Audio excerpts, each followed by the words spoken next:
Hola a todos, bienvenidos al programa número 7 del podcast de MTB Pro y Maillot, El Debate. Digo 7 porque el 6 tuvimos un podcast express hablando de la Specialized Turbolevo Turbolevo SL, que espero que hayáis escuchado todos. Y estamos en nuestras oficinas hoy en Madrid, en San Sebastián de los Reyes, en 1+1 Comunicación. Así que si oís algo de ruido de fondo, hay una horda de periodistas clicando y haciendo artículos a una velocidad bárbara, así que no os asustéis. Y invitados tenemos dos habituales, que me gusta mucho eso de habituales, como son Juan Daniel Hernández, responsable del sector online de MTB Pro y Maillot. Hola, Dani. ¿Qué tal a todos? El jefe, Luis Miguel del Cerro, director de MTB Pro y Maillot. Hola, ¿qué hay? Buenas. Que no te gusta eso del jefe, pero a mí me gusta mucho lo del jefe, porque hay que tener una figura de alguien que manda al final. Sí, ¿no? Se me hace raro, pero bueno. Y invitado muy especial, colaborador de nuestras páginas de Maillot, nuestras páginas virtuales, Saúl Miguel, que seguro que vosotros le tenéis en mente por haberle escuchado y visto más de una vez en Eurosport, que es uno de los comentaristas de la cadena deportiva desde 2016, especialista en ciclismo en todas sus variantes, se lo conoce todo del ciclocross, del ciclismo femenino, y nos va hoy a dar una masterclass seguro espectacular de las clásicas de primavera, que llegan ya. Buenas tardes, Saúl. Muy buenas. Hombre, pones el listón un poco alto y ahora tengo que estar a la altura, vamos a ver. Seguro pero desde luego vamos a hablar de algo que me gusta, eso no lo podemos negar. Pues los que no sois muy de ciclismo, no os vayáis porque os va a resultar súper interesante el podcast, eso confío, porque las clásicas de primavera son algo diferente al ciclismo convencional de las grandes vueltas que podemos ver, luego hablaremos de ello. Así que directamente empezamos. Os voy a comentar un poco la historia de Saúl, que se me ha olvidado decirlo. Aparte de colaborar con Eurosport, ser uno de los comentaristas, él se aficionó al ciclismo un poco como muchos de los que tenemos 40 o más, que fue viendo las grandes vueltas por la tarde después de comer, esa hora de medio la siesta, con los padres con la televisión puesta y medio dormidos viendo los finales de etapa. Y ha escrito en un montón de revistas especializadas como Covers and Heels o Pro Cycling y, por supuesto, en Maillot. Y, como comentaba antes, está muy al día de ciclocross y ciclismo femenino, que es algo que tenemos lamentablemente demasiado olvidado y es una de las cosas que hay que recordar cada día. Empezamos con las clásicas, chicos. ¿Qué tienen las clásicas de primavera que nos enamoran a todos los que nos gusta el ciclismo? Aunque no seamos más de carretera o de montaña, ves una clásica y te quedas pegado a la tele. ¿Qué pensáis? No sé, yo creo que lo fácil y lo rápido, la respuesta fácil y rápida a eso es que como son carreras de un día por lo general, o podemos incluir las vueltas cortas tipo Tirreno Adriático, París-Niza, pero esas vamos a dejarlas fuera, esas no son clásicas como tales, centrándonos en las carreras de un día. Es que todo pasa en un día, es que son unas pocas horas en las que va a pasar de todo, sabes que va a pasar de todo y tiene que pasar de todo. Entonces te mantiene enganchado, es la tensión constante, no es como una gran vuelta que lo que pierdes hoy lo recuperas mañana. Es todo o nada en un día, en unas horas, a tope. Es lo genial de esas carreras. Lo primero, la presentación. Luego ya tienen detrás mucho más, mucha historia, mucha afición, cosas así. Sí, esa es la parte que yo, por ejemplo, yo siempre he practicado el ciclismo, he estado muy cerca del ciclismo, pero es verdad que hasta hace, 10, 15 años no me empecé a interesar en lo que es lo que podríamos llamar la cultura ciclista. Y es algo que es verdad que en las grandes vueltas o en el ciclismo en general hay historia y hay historias, pero realmente en las clásicas es donde está la mitología, es donde está la parte, digamos, muchas veces más excelsa del ciclismo. Es verdad que en el Mediterráneo tendemos a pensar que las grandes vueltas son el origen de todo, pero bueno, cuando descubres estas carreras, pues descubres que hay otra cosa más allá que no puedes evitar que si te gusta la cultura ciclista y el ciclismo te enganche. Saúl. Bueno, yo creo que aparte de las aportaciones que han hecho los compañeros, yo diría que es algo que al aficionado al ciclismo, el aficionado al ciclismo suele ser muy tradicional, le suele gustar alimentarse de mitos, de la historia del deporte, y en ese sentido creo que las clásicas pues te retrotraen un poco mentalmente a lo que era el ciclismo antiguo, ¿no? El ciclismo de ataques desde lejos, el ciclismo que no es el ciclismo control más frecuente ahora mismo en las pruebas por etapas, y también el ciclismo que va por carreteras que no son modernas, ¿no? Que en algunos casos no son carreteras asfaltadas, y todo eso pues ayuda un poco a conservar lo que era el espíritu del ciclismo primigenio de competición, que yo creo que es algo muy bonito y es por lo que son tan atractivas. Oye, las clásicas que llevan, corrigiendo si me equivoco, más de 100 años disputándose, es algo que parece que ha llegado como tarde al público español, o a lo mejor tengo esa sensación de que a muchos nos ha llegado en los últimos 10, 15 años, pero claro, llevan en Europa y sobre todo en Bélgica, que hablaremos más adelante de ello, son toda una religión. ¿Y cómo creéis que las clásicas son percibidas ahora en el público español? ¿Se tiene más en cuenta también porque hay ciclistas españoles que las llevan unos años ganando?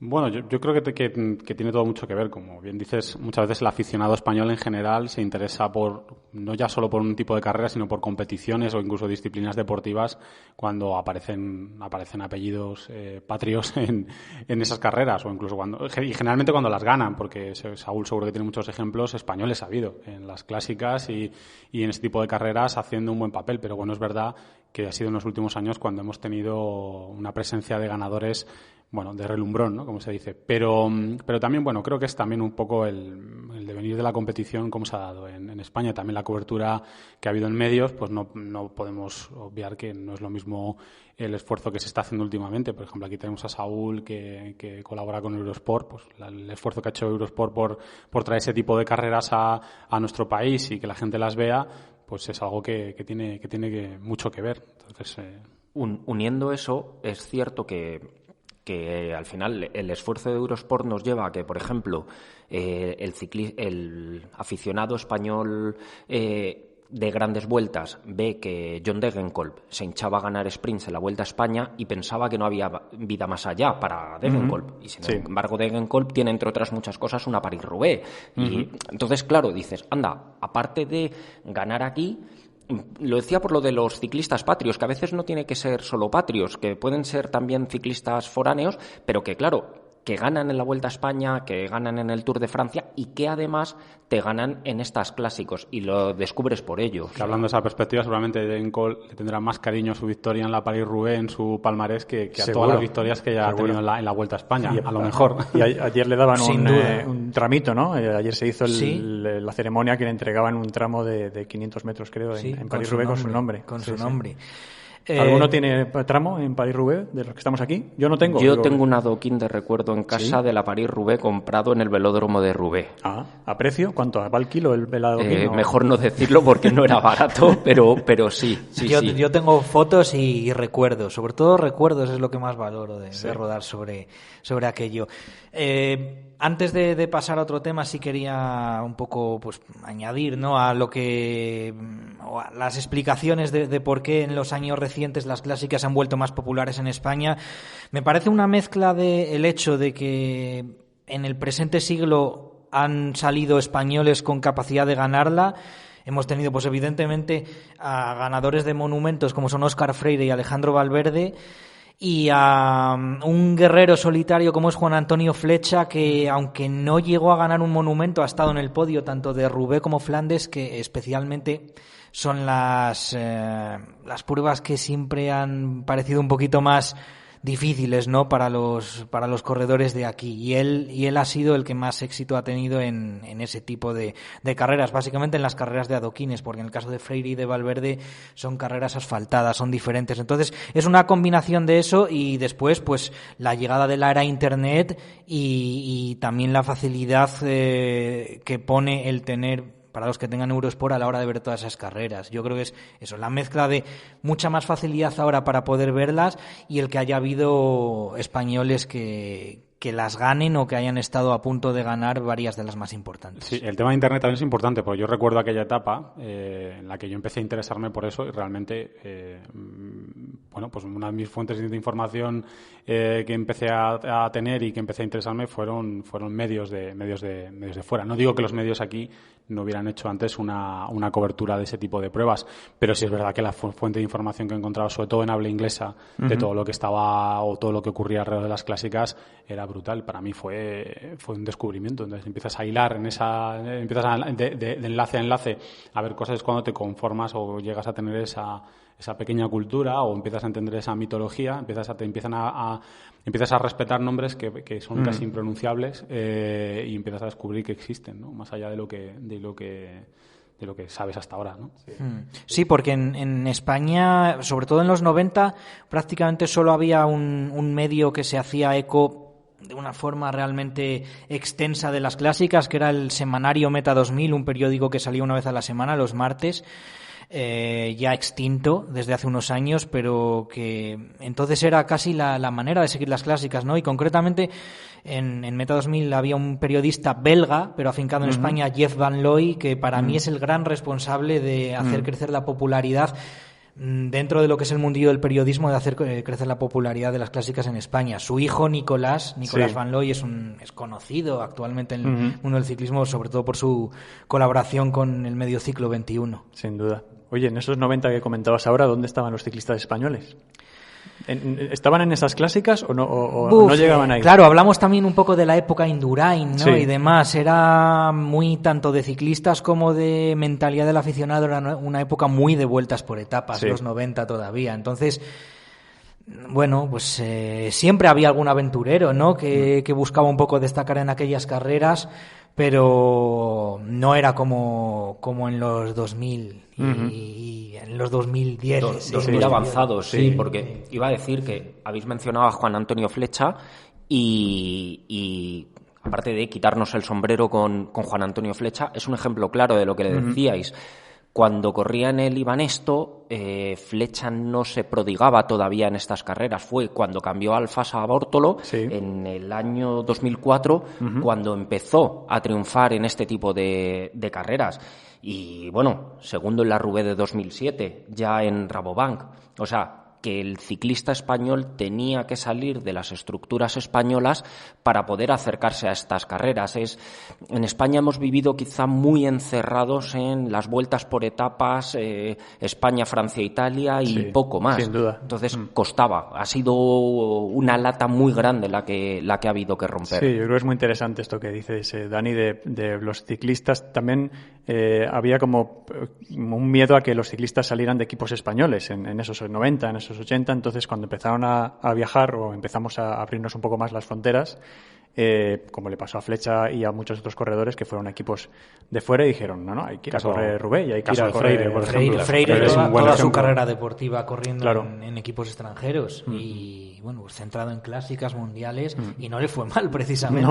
También las clásicas tenían un problema, yo lo digo desde cuando las veía, ¿no? Cuando no las veía, ¿no? Veías las clásicas y te daba la sensación de que eran llanas. Tú veías los perfiles y claro, eran tampoco uno es geógrafo así de primer, que tú veías un perfil de 200 y pico kilómetros y te parecía todo planito. Entonces, claro, cuando corres, por ejemplo, o pedaleas que yo creo que hay aquí tres que hemos estado por allí y pedaleas sobre el pavé, descubres que eso es un puerto, es un buen puerto, que eso entiendes por qué hay las masacres que hay a veces en carrera y no necesariamente por caerse. O cuando ves lo que pasa en el Tour de Flandes, o sea, que tienen un interés, son espectaculares, pero tú de momento si ves el perfil en un medio de comunicación o en la tele, te parece que es una cosa llana, pero de llana tiene poco. Que no os asuste eso si sois nuevos con las clásicas, como dice Luismi.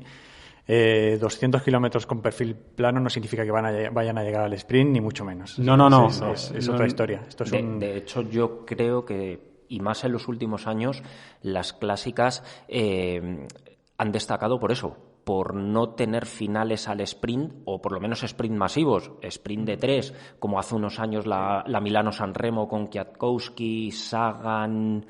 no me acuerdo. Y a la Philippe. Sí. Espectacular. Pero claro, sí. un sprint de 3.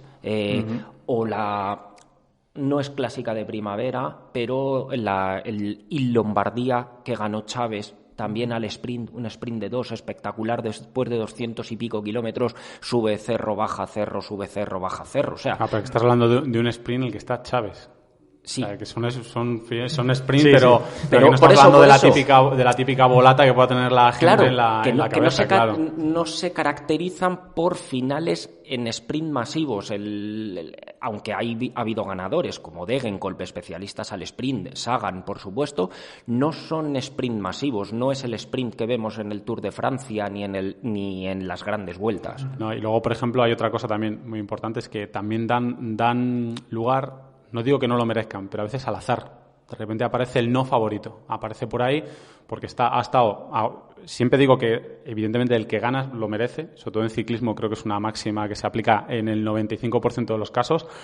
Pero estamos hablando a lo mejor de gente que lo único que ha hecho es estar en el momento adecuado, en el sitio adecuado y aguantando, eso sí, lo que no han aguantado otros. Entonces ha habido victorias que ha habido gente que le han sorprendido. Hay gente que luego, después de esas victorias, ha desaparecido, nunca hemos vuelto a saber nada más de ellos. Bueno, les hemos visto en el pelotón profesional haciendo buenos papeles, pero nada más. Y ha habido luego otra gente que se ha enganchado se ha enganchado a la victoria y ya se ha quedado ahí como clasicómano y que ha descubierto de repente su motivación. Es verdad que sobre todo gente como Saúl, que sigue a los corredores desde los inicios, seguramente me corregiré y me dirá, pero muchos de ellos ya lo veíamos venir porque ganó esto de Junior y tal. No, pero aún así, el ejemplo, Alberto Bettiol el año pasado en Flandes, por mucho que lo sigas, vale, que sí, tenía, y especialmente en esa temporada ya había hecho sus puestecitos y habían dado muy bien en contrarreloj, de ahí a ganar un monumento como Flandes, no, lo de Bettiol es un sorpresón. Yo quizá la mayor sorpresa que recuerdo en una clásica, monumento, bueno, ahora hablaremos, ¿no?, de lo que realmente es un monumento, pero bueno, de una clase que las más importantes también, como Flandes, en este caso, desde un poco que sigo yo esto, o sea, desde los 90, es la de Jackie Durán en el año 92, de ganar Flandes escapado casi desde salida, ¿no?, y que al final no consiguieron cogerlo antes de llegar a meta. Y bueno, pues a veces pasa eso, gente que no está en las quinielas de casi nadie, va y gana, y pasa y sigue pasando, como el año pasado con lo de Bettiol. Y sigue pasando por otro elemento que también yo creo que es fundamental de cara a ver las clásicas, y aunque tiene un punto de morbo, pero es verdad. Las caídas, el riesgo que hay en muchas clásicas, la París-Roubaix, pues no podemos obviar, no sé qué famoso corredor decía que una París-Roubaix sin lluvia no era una París-Roubaix, pero es que una París-Roubaix con lluvia, a día de hoy, con las bicis que hay ahora, con la preparación que tienen los corredores, se puede convertir en una masacre en cualquier momento. No sé si fue cuando fue hace un par de años o tres que vimos a Sagan volar, o sea, literalmente hacer un bunny hop por encima de los corredores. O sea, a día de hoy, claro, hace que un corredor está en un grupo de 10 y de repente empiezan a haber bajas, y cuando se quiere dar cuenta está él delante de ese grupo, y bueno, pues también es una parte también de emoción, y también, claro, a veces a mí es una parte que también te da emoción, pero a veces me da rabia, porque en alguna de esas caídas se me ha quedado mi favorito y me ha hundido en la miseria. Eso sí iba a preguntar, vosotros como aficionados, cuando veis una carrera, lo digo porque a mí me pasa, y veis que o gana un ciclista que no era el esperado, ¿os sentís muy decepcionados? Porque vuestro favorito ya no está y dices, vaya, ha ganado este tipo que nadie le conoce. A ver, es que también la implicación, no sé, eso depende de la implicación personal que tenga alguien en cuanto a favoritismo de quien esté ahí, ¿no? Es una cosa tan personal que yo por lo menos no puedo hablar con otros. Hay gente que vive las carreras de una forma muy pasional y quiere que gane quien él apoya, ¿no?, a toda costa, y si no ocurre eso, pues ya no es una buena carrera, ¿no? Hombre, yo creo que es sano siempre tener ciertas preferencias y ir un poco con alguien, porque le mete un poco de interés adicional, ¿no?, a la carrera, siempre que vayas especialmente a ver qué tal lo hace este o el otro, ¿no? Creo que es sano, ¿no? Pero no hasta el punto de centrarte totalmente en un forofismo de si tal corredor no lo hace bien, ya estoy muy decepcionado y la carrera no es buena, ¿no? Es inevitable como aficionado llevarse decepciones a veces, pero yo creo que es normal y es comprensible. Yo reconozco que no es un favorito, pero a veces sí me pasa que si estoy esperando mucho esa carrera y se dan estas victorias, que por un lado son bonitas, pero en el momento en el que se da una victoria, en el que aparece por ahí alguien que no esperabas y gana y tal, te quedas como, ñe.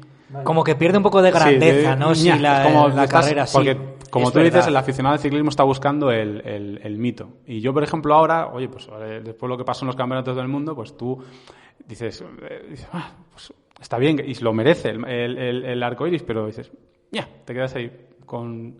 Bueno, sí, lo que pasa es que... con no sé, como cortado, ¿no? Sí, pero a veces hay sorpresas, como decíamos antes, de un ciclista que no era el favorito para ganar, gana y a partir de ahí se convierte en un clasicómano tremendo. Sí. Eso también es muy bonito. Sí, también. Y bueno, en este caso, que evidentemente estabas hablando de Mads Pedersen, sí. Pues claro, es un corredor todavía con 24 años, con mucha trayectoria por delante, que viene de una trayectoria junior brillantísima, realmente era casi el mejor de su generación en la categoría junior. Ya había sido segundo en Flandes el año anterior, en 2018. Entonces, es verdad que es como que le parece que no es un ganador de prestigio suficiente, por lo menos a día de hoy o a día de ayer, para ganar un campeonato del mundo, ¿no? Pero estamos hablando de alguien que puede perfectamente convertirse en un corredorazo y a lo mejor dentro de 10 años decimos, pues mira, la primera victoria que consiguió y fue la primera de una larga lista, ¿no? Exacto, lo que hablábamos antes, sí. Y es que a lo mejor una victoria de este tipo, Campeonato del Mundo, Tour de Flandes o cualquier otra clásica, sirve para que el propio equipo haga una labor de equipo en su favor más adelante. Entonces, y que he utilizado antes esta expresión, pero bueno, vuelvo a utilizarlo, que rompa la lata en favor de este corredor. O sea que a mí lo que preguntabas, a mí me pasan dos cosas. La primera, allá donde vaya Sagan voy yo. Sagan a tope, soy súper fan de Peter Sagan, hooligan de Peter Sagan, pero aún así es cierto que me pasa una cosa. Gracias a este trabajo yo he descubierto sitios maravillosos y he tenido el placer de pedalear en Flandes, en Roubaix, todos estos sitios. ¿Qué ocurre? Como lo que le pasó a Peter Sagan en el Tour de Flandes, lo que le pasa a él, a mí me ha pasado. Entonces dices, sé lo que le ha pasado.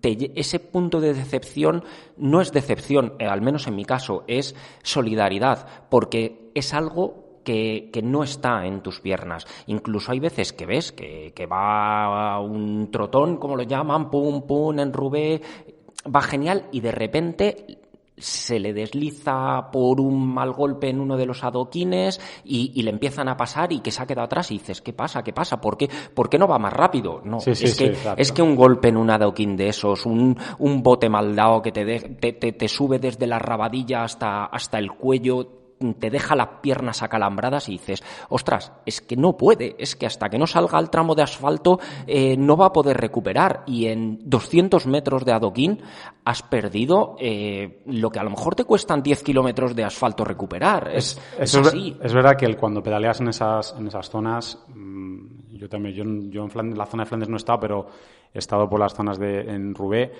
y es verdad que, claro, tú no te puedes ni comparar siquiera con ellos, no, en absoluto. Pero es verdad que sí que sientes esa parte, ¿no? Que empiezas a comprender el por qué cuando un tío se va a un lateral y ves que pierde cadencia y tal, pues a lo mejor alguien que esté desde fuera dice, joder, ¿qué le está pasando? Pero porque, bueno, tú sabes que es que, como tú dices, ha ido por el lado malo y se acaba de meter en un lío, que ese lío va a durar unos cuantos metros, que encima, por mucha potencia que sea, por mucho Sagan que sea, contra el adoquín es muy difícil luchar y le va a costar, Dios y ayuda, salir de esa situación.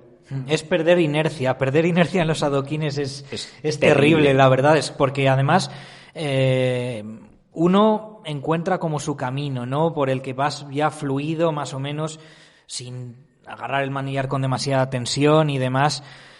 Y cuando vas por él, bien, pero si por lo que sea, porque tienes que sortear algún corredor o porque se te mete la rueda entre dos adoquines, que puede pasar perfectamente por dos separados que están en ocasiones, te sales de ahí, es eso. Cuando pierdes la inercia, es que no la puedes volver a recuperar como si fuera asfalto. Es claro, otro mundo. O sea, salirte fuera pensando que vas a ir mejor por el borde porque la tierra está más compacta y encontrarte un barrizal o un trozo de hierba, empiezas a patinar y intentas remontar, intentas subirte a un adoquinado de esos. No es fácil, ¿eh? No es fácil. O un aficionado de estos muy fieles que hay que se acercan demasiado y acaban contigo en el suelo. Por cierto, debemos decir que tenemos un artículo de cómo rodar en el pavés en mayotmag.com. Hago aquí la pausa para... Bien, buena pausa. De hecho, esta pausa, que seguiremos hablando de corredores un poquito más adelante, me viene bien para que Saúl nos ilustre un poco y nos ponga en situación de las clásicas tenemos clásicas de primavera, tenemos clásicas de otoño, se consideran así, y tenemos Bélgica, que es el centro neurálgico de las clásicas por excelencia. Entonces, ¿qué tiene Bélgica? ¿Cuál es la historia de Bélgica con las clásicas, Saúl? Antes de entrar en eso, lo curioso es que para las clásicas de otoño, el rey en ese caso es Italia. La mayoría de las clásicas de otoño son en Italia. Son unas clásicas generalmente de unas características bastante diferentes a las de primavera. Las clásicas italianas de otoño son más para escaladores, suelen tener subidas relativamente largas para lo que es una clásica. Hablo a lo mejor de subidas de 2-3 kilómetros, no las típicas de 1, por ejemplo, que hay en Flandes, que son más explosivas. Sí. Y es como otro mundillo, ¿no? Pero centrándonos más en las de primavera, que es en las que estamos ahora, pues sí, es terreno belga, y terreno además no solo belga, sino terreno fundamentalmente de Flandes. Luego tenemos Valonia, que tiene la flecha valona y la Lieja Bastoña Lieja, pero hay mucho más en Flandes, ¿no? Es un poco una mezcla de cómo fue en la historia y cómo seguir alimentando también esa historia, porque es que en Flandes es donde hay una mayor concentración de tramos de adoquines en ascensión, ¿no? En cotas adoquinadas. No me gusta decir muros por una razón, porque tú, si le dices a un belga que ha subido el Koppenberg y le dices que ha subido un muro, te va a mirar mal, porque te va a decir, en Bélgica solo hay 2 muros, el Kappelmuur y el muro de Huy, técnicamente. Claro, vale.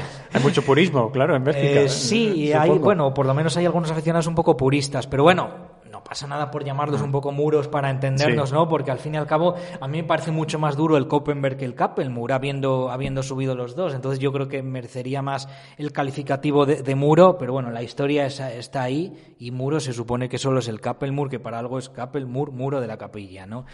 Que me voy un poco por las ramas. Lo que iba, al final casi todos en Bélgica por eso, porque es donde más tramos de estos hay adoquinados en su vida, y además porque es que son históricos, es decir, han estado ahí ya desde hace muchos años en estas carreras, y los corredores le dan valor a participar y a tener un buen resultado en una carrera que tiene mucha historia, ¿no? Porque a lo mejor tú puedes querer una carrera con un recorrido fantástico ahora en otro sitio, pero va a costar mucho consolidarla en el calendario. La verdad es que en ese sentido, por ejemplo, Strade Bianche lo ha hecho muy bien. Es un milagro. Y es un milagro.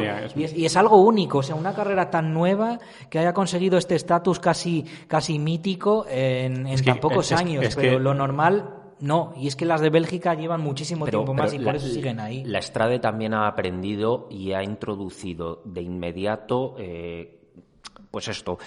cosas míticas, como poner los nombres de los tramos a los ganadores y tal, para coger esa posición. Aparte de todo el bombo alrededor, el final en el Palio de Siena, etcétera, etcétera, que han ayudado a ellos. O sea, lo han hecho muy bien. La Estrella ha conseguido que haya gente que piense que lleva celebrándose 100 años. Sí, totalmente. Es que eso es lo que parece cuando uno la está viendo. Incluso hasta el punto de algunos de decir que merece ser el 6º monumento, ¿no? Hay 5 monumentos, algunos dicen que debería ser el 6º. Bueno, yo no estoy de acuerdo con eso, pero esa iba a ser la siguiente pregunta. ¿Cuáles son los monumentos de verdad? ¿Cómo se diferencian las clásicas entre estos son los monumentos y el resto no? Bueno, al final lo de los monumentos es una clasificación bastante artificial que hizo un periodista en un momento dado, ¿no? Malditos periodistas. Malditos periodistas. Siempre metiéndose donde no les llaman. Al final es algo bastante arbitrario, ¿no? Bueno, se supone que reúne más o menos las 5 carreras que son las más largas, las más duras, las que más historia tienen, las que más prestigio tienen, ¿no? Entonces hablamos pues por orden de aparición en el calendario: Milán-San Remo, Vuelta a Flandes. Me gusta más decir Vuelta a Flandes que Tour de Flandes, porque considero Tour de Flandes como una mezcla de idiomas un poco raro, pero bueno, esto es cosa mía. Milán-San Remo, Vuelta a Flandes, París-Roubaix, Lieja-Bastoña-Lieja. Estas serían las 4 de primavera, y después ya tenemos en otoño al final el Giro de Lombardía, que sería o Giro di Lombardía, o Il Lombardía, como lo llaman ahora, ¿no? Porque ahora han dejado de llamarlo Giro y lo llaman solo Il Lombardía. Pero bueno, estos serían los 5 monumentos. Son todo carreras cuya distancia varía un poco de un año a otro el recorrido, pero normalmente está por encima de los 250 kilómetros siempre, rozando los 300 en el caso de Milán-San Remo, y que pues eso, entre la distancia, el prestigio y la historia que tienen, porque son y la dureza carreras añadida, la dureza, porque pues bueno, Milán-San Remo sobre todo distancia, pero y la subida final. Objetivamente, en cuanto a dureza, Milán-San Remo es la menos dura de todas. No, por supuesto. Es la que tiene ascensiones más fáciles, todo asfaltado.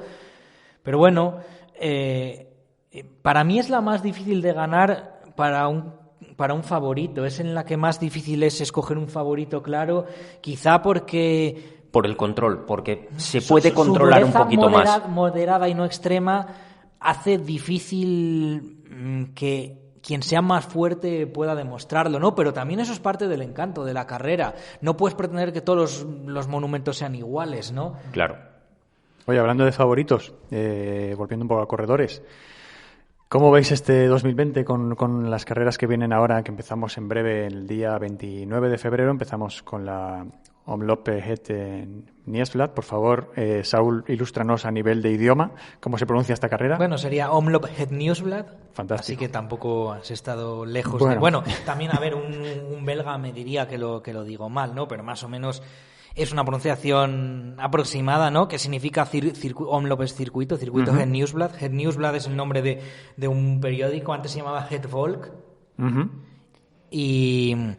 Y ahora ha cambiado a Het Nieuwsblad, pero simplemente porque cambia el patrocinador, ¿no? Ese es otro periódico.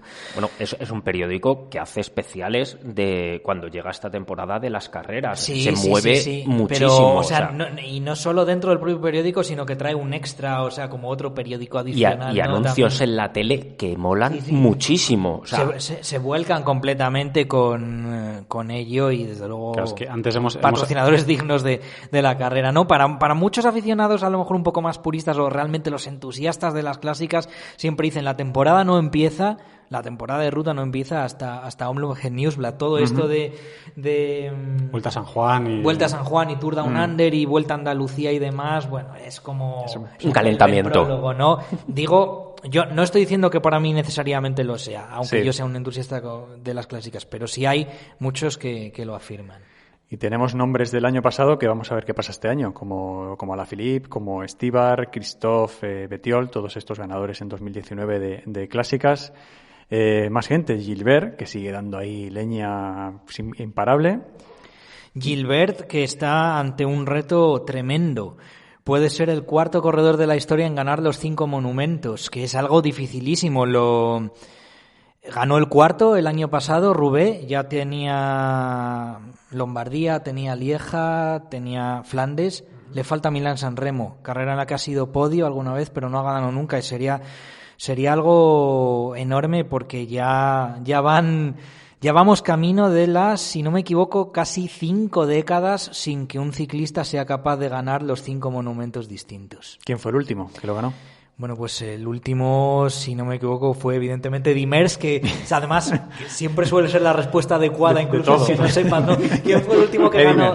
Y además son compatriotas suyos los otros, que, o sea, son todo belgas. Gilbert también sería belga si lo hace, y muchas veces se habla de ¿quién será el primer no belga que gane los 5 monumentos? Bueno, pues de momento el único que tiene una opción ahora clara, porque ya tiene 4 para ganar los 5, es Philippe Gilbert, y es belga también. Así que más Bélgica. Preguntaba sobre por qué Bélgica, y es que Bélgica no solo tiene las carreras, sino que tiene a los mayores ganadores de las clásicas. Y equipos, igual hay no belgas, pero sí de la zona, equipos que viven por ello y que su temporada la hacen por ello. No le preocupa tanto el resultado de Tour de Francia, de Giro, Vuelta a España, sino el resultado en estas carreras. Totalmente. Y luego, equipos, o sea, el 90% de su temporada es lo que hagan en marzo y en abril. Y luego lo que hay alrededor en Bélgica de esas pruebas. Lo que pasa ahí en esa zona es algo que es muy difícil de explicar. Yo he estado 2 veces en París-Roubaix, y lo que vi allí es algo que no había visto nunca en España. Yo he visto al lado de la Trueda de Arenberg, he visto 4 autobuses repletos de gente bajando del club de fans de Tom Bonnen. O sea, yo no he visto nunca un club de fans en España de un corredor que mueva eso en una prueba, todos con su bandera belga, para arriba, para abajo, algunos un poquillo calientes ya venían con la fiesta. Esa es otra cosa también, que la digo en serio, o sea, lo festivo, cómo se vive allí, esa parte festiva sí, es que de alguna manera las clásicas de Bélgica son la Super Bowl para ellos. Sí, es que mola mucho cómo lo llevan, ves, cualquiera que vaya, ya digo, por ejemplo, una Roubaix, en la Trué de Arenberg va a ver a gente sentada haciendo pequeñas barbacoas allí con pequeñas parrillas, leyendo el periódico, todas las radios puestas. Va a haber gente que está allí con una visión que tú les ves que están allí muy concentrados en la carrera, pero hay gente que directamente yo creo que cuando pasan los corredores ni se enteran, o sea, están de fiesta. Pero eso es una parte que no lo digo en tono despectivo, sino que el carácter festivo que le dan está muy bien. Sí, porque es un acontecimiento más allá del ciclismo. Es un acontecimiento brutal, pero es que, claro, cuando tú vas a la París-Roubaix y al día siguiente te vuelves a tu país y vas al aeropuerto, yo me acuerdo cuando ganó Van Avermaet y tú ves las portadas de los diarios de ese día en el aeropuerto de Bruselas, es Van Avermaet claro. la portada, o sea, es el que está ahí, son los titulares. Cuando tú coges tu cochecito alquilado y te intentas llegar a Roubaix para ir al velódromo lo antes posible, en la radio solo se escucha la París-Roubaix. La radio está tomada por el evento, casi todas las emisoras. Es decir, es algo que, claro, aquí todavía, incluso cuando hay grandes vueltas, eso no es tan... Ahora tenemos que esperar un montón a ver si conecta la radio para ver el final de etapa de la vuelta, cuando antes la ponían desde... O sea, son cosas que te llaman mucho la atención. Yo quiero añadir dos cosas a esto. Una es que la sociedad se vuelca con ello, porque muchas de estas carreras clásicas no son en fin de semana. Tenemos una carrera un miércoles, tenemos una carrera un viernes, en horario laboral, y a los niños se les deja salir del colegio para animar el paso de los ciclistas. Eso es básico, eso se tiene que hacer ya. Claro, una reforma educativa, claro, ya. Eso. Y es que no estamos... Verlo, eso es impresionante, y es que no hay que olvidar que no estamos hablando de las carreras principales, del Tour de Flandes, de la París-Roubaix. Estamos hablando de que eso sucede con la Gante-Wevelgem, con la E3 Bing Bang, antes E3 Harelbeke era... Entonces, son carreras... de Flandes, que es un miércoles siempre también, claro, por ejemplo. Claro, son carreras que no son las grandes carreras de las que estamos hablando, no son los monumentos, pero aún así se permite hacer eso. Y luego, aparte... Perdona, la concepción del ciclismo como cultura y como patrimonio. Correcto. Y luego, aparte, la siguiente parte que quería yo comentar es que se fomenta que el aficionado pueda vivirlo. Por ejemplo, Strade Bianche. ¿Por qué ha conseguido lo que ha conseguido? Entre otras cosas, porque el día anterior a la carrera o el día posterior se hace una ruta cicloturista con varios recorridos que tú puedes realizar y que puedes subir, pasar por los tramos. El Tour de Flandes, lo mismo. Tú, como aficionado, puedes disfrutarlo. Vas a pasar por el mismo sitio. Y yo, en el Tour de Flandes, lo que tú viste de la carrera, yo lo vi conmigo. Un señor en la puerta de su casa, sentado en una tumbona, viéndome pasar y animándome, y digo, por Dios, señor, que yo vengo de España, que no soy nadie, y el tío estaba ahí feliz, te hace a ti feliz, la vez que te y animaron. Se me están poniendo los pelos de punta ahora mismo. Es la vez que te animaron. Exacto. Te viniste arriba. Claro, más allá de la subida Vamos a Indurain, cuando estás subiendo un puerto aquí en España, y todavía estamos con Indurain, no, pero allí había un señor en el jardín de su casa y casi me invita a una barbacoa, y es que se me erizan los pelos ahora mismo de recordarlo. Eso me ha hecho pensar, si en España somos de vamos Perico o vamos Indurain, que eso lo vamos a llevar para toda la vida, creo, o ahora vamos Valverde, Contador, perdón, hay que hay muchos. En Bélgica, ¿quién dicen? Cuando pasas con la bici, ¿a quién animan? Es que, a ver, lo de Bélgica también, yo creo que a veces hay un concepto un poco erróneo aquí en España de que a lo mejor que el ciclismo, como es más grande en Bélgica que aquí, que todo el mundo es experto. No, todo el mundo que va a ver Flandes, por ejemplo, para nada es experto en el ciclismo. Tiene un interés a lo mejor general, pero expertos así frikis y tal del ciclismo, a lo mejor no hay tantos, ¿no? Pero sí hay mucha gente... Y a lo mejor esos frikis sí que van unos, pues como decías tú antes, con el autobús de Tom Bonen o lo que sea, o ahora mismo, como Bonen ya está retirado, yo qué sé, pues con el autobús de Philippe Gilbert o de Van Avermaet o de quien sea, ¿no? O de Van Aert ahora, que supongo que también empezará a mover bastante en ruta.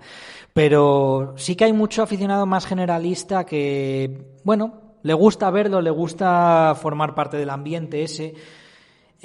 Por ejemplo, el día de Flandes es que lo llaman la gran misa en Flandes a eso, porque es un acontecimiento más allá del ciclismo. Es hasta yo lo diría como una reivindicación a veces casi nacionalista de lo que es Flandes, ¿no? Es una fiesta de Flandes el Tour de Flandes, y ahí va mucha gente, ¿no? Pero más en plan forofos o que animen a un corredor en concreto, yo creo que son más minoría. La gran mayoría son aficionados no demasiado expertos, pero que les encanta vivir ese mundillo y ese acontecimiento. A mí me hace mucha gracia porque en la París-Roubaix, las 2 veces que he estado, ha pasado lo mismo. O sea, es una prueba que se hace en Francia, pero la conquistan los belgas. O sea, todo el velódromo, todo son banderas belgas, algunas holandesas, ahí están por ahí también ellos, por ahí haciendo, y algunas francesas también. Hay que decir muchas, que, claro, pero el velódromo de Roubaix está a menos de 15 kilómetros de la frontera con Bélgica, entonces Es fácil para ellos, sí.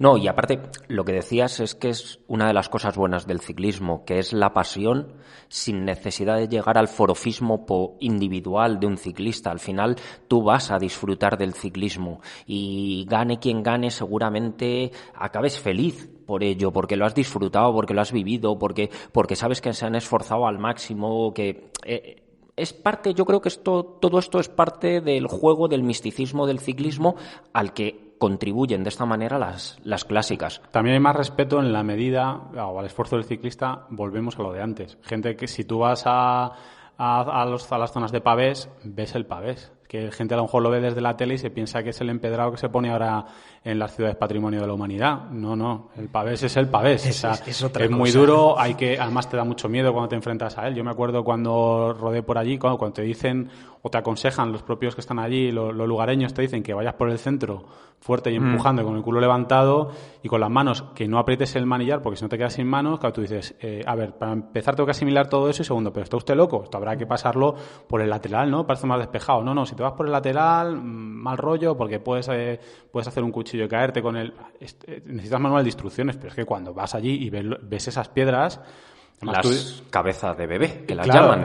Claro, exacto. Además es muy llamativo porque vas allí y te cuentan, que es una cosa también maravillosa, que eso da para reportaje, podcast, documental, que es lo de la Asociación de Amigos del Pavés, esta gente que se dedica a arreglar el pavés. Tú cuando piensas, te cuentan eso, dices, bueno, pues esto lo tendrán súper apañado, esto lo tendrán que da gusto verlo. Bueno, ellos lo recuperan, pero no lo dejan, volvemos otra vez, no lo dejan como si fuera un casco antiguo de una ciudad española, ¿no? Lo dejan arreglado, pero sigue siendo el pavés tal y como lo entendemos. Y es que según lo están arreglando está el señor detrás con el tractor que quiere pasar para ir a trabajar el campo, que esto lo hablamos en el artículo. Centrándonos en la París-Roubaix, son caminos agrícolas por los que el 90% del tráfico que tienen es de tractores y vehículos pesados para granjas. Entonces, imagínate el estado. Flandes es un poquito más accesible, está en mejores condiciones, tráfico menos pesado, coches, ciclistas. Pero claro, Flandes otra cosa son los desniveles y ahí también tiene su miga. Claro, una cosa compensa a la otra. Pero es interesante remarcar esto que dices porque una cosa que me sorprendió mucho cuando yo estuve viendo los tramos de Roubaix, que era en septiembre, o sea, nada que ver con cuando se celebraba la carrera. Yo fui en septiembre de 2017 y es que yo pensaba que aquello iba a estar totalmente desierto y no. Pasaron bastantes tractores y algún que otro coche en un ratito que estuvimos allí, o sea que son caminos transitados. Sí, al hilo de esto, Dani, tú escribiste un artículo que está en la web sobre las diferencias del pavé, del adoquinado que hay en Flandes a diferencia del de Francia. ¿Qué diferencias hay? ¿Cómo es la piedra o esas cabezas de bebé que decías? Como os decía, bueno, Flandes sí que se puede parecer más a, como decía Luis, el pavé que se pone en los cascos históricos, mejor puesto, más unido, piedras más planitas. Y aquí entra en juego la dificultad, está sobre todo en los desniveles y que al final, al ser piedra y no asfalto, en seco, bueno, pero sí. En cuanto hay ya humedad, y es lo habitual, y llueva, resbala. Y con esos desniveles de inclinación, como resbales, agárrate los machos. Y si pones un pie en el suelo, ahí ya no te levantas, hay que empujar. Y tienes el adoquín y luego tienes el asfalto y la parte de transición entre el adoquín y el asfalto, que suele ser grava suelta, es decir, tienes tres, como en los videojuegos, tienes 3 niveles de dificultad, tienes 3 oportunidades para besar el suelo. Eso Flandes. Llegas a Roubaix. Sí. Lo mismo pero peor. Parece que es mejor porque es planito, pero no. Ahí es lo que decíamos, caminos para tráfico pesado, agrícola, en mal estado, piedras enormes, porque son piedras. Es que llamarlo adoquín es una gran mentira. Es que son piedras, desniveles irregulares, agujeros. Lo que decía Luis, te vas a un lado, no te vayas a un lado, puedes encontrarte un agujero, puedes encontrarte un barrizal, que de repente falta un trozo asfaltado y dices, uy, qué bien. No, qué bien no, porque si lo han asfaltado es que ahí falla algo y el agujero está en algún sitio. O sea, claro, dices, es plano, no es difícil. No, lo es. Entonces, ese tamaño de piedras, los botes que vas dando, ponen dificultad. Y me lleva a lo que comentábamos antes. Un ciclista de repente pierde intensidad en la pedalada. ¿Cómo es posible si es plano? ¿Cómo es posible? Claro. Porque es que has dado 2 pedaladas en el aire y se te han acalambrado las piernas. Es que... Sí, además, la gente que no lo haya visto, pero que espero que después de escuchar esto vea la siguiente edición de la Paris-Roubaix, también le recomiendo que vea cómo se dividen los tramos en dificultad, y es apasionante ver además cómo se para el grupo a una velocidad y entra en el pavés, intentan mantenerlo, pero eso, de tener una carrera casi como un videojuego de Super Mario Bros. Con niveles de dificultad por estrellas, es una cosa que yo la primera vez que lo vi me estalló la cabeza. Le falta ir recogiendo monedas de oro. Y la lucha por la entrada, porque la entrada, como decías, no es fácil. Tú entras al final a un camino agrícola por el que entran y salen vehículos pesados, van dejando tierra, van dejando guarrería, ¿no? Suciedad, y suelen ser en curva de 90 grados, y llega el grupo rapidísimo. Parece una carrera de motocross. Y decíamos, la Roubaix tiene que ser con lluvia y barro. Bueno, en seco, ojito, que el polvo que levanta todo el paso del pelotón, de los vehículos, es para verlo. Es que son carreras de motocross casi. ¿Qué dicen los ciclistas, Saúl, al respecto? Ellos quieren que esté más cuidado de lo que está, quieren dureza. No, el especialista en esas carreras quiere dureza, ¿no? Y quiere que se siga manteniendo como está y que no mejore el estado de las carreteras, porque al fin y al cabo es donde el especialista en adoquín puede marcar la diferencia, ¿no? Claro. Cuanto más duro sea, mejor puede marcar la diferencia. Entonces, está claro. Incluso los hay que prefieren con lluvia. O sea, Van der Poel, que va a debutar este año en Roubaix, él dice que le encantaría una Roubaix con lluvia, que es lo que le gustaría especialista tener. Como es en ciclocross, no me extraña nada. Oye, Van der Poel me gusta. Vamos a hablar de Van der Poel, que lo tengo aquí apuntado, porque es una de las sensaciones del año pasado también, campeón del mundo de ciclocross hace unos días, súper joven y súper promesa. ¿Tú crees que, antes comentabas que Gilbert puede ser el 5º ciclista que se lleve los monumentos? ¿Tú crees que Van der Poel en unos años será uno de ellos? Podría serlo. Yo creo que las cualidades las tiene, el potencial lo tiene. Lo que pasa es que, claro, también a Van der Poel hay que entenderlo desde su forma de entender el ciclismo, que es muy diferente a la del típico ciclista de carretera, ¿no? Porque él compagina disciplina. Está haciendo ciclocross, está haciendo bici de montaña en la modalidad olímpica de cross country, y está haciendo carretera, donde hasta 2019 prácticamente no se metió en las carreras de mejor nivel, ¿no? Perdona que te interrumpa un segundo. No está haciendo, está ganando que hacerlo puede ser complicado, bastante complicado, pero se puede. Pero es que lo que está haciendo él es ganar. Sí, y eso ya teníamos el superlativo. Esto no lo ha hecho nadie en la historia. Es que no lo ha hecho nadie. Así es de claro. Además, con una cierta sensación de paseo en algunas pruebas, que no lo será, seguramente, pero que en algunas pruebas. Sí, especialmente en el ciclocross, que digamos que es la disciplina que tiene más dominada ahora mismo. El otro día en el Mundial. Sí que da muchas veces la impresión de que.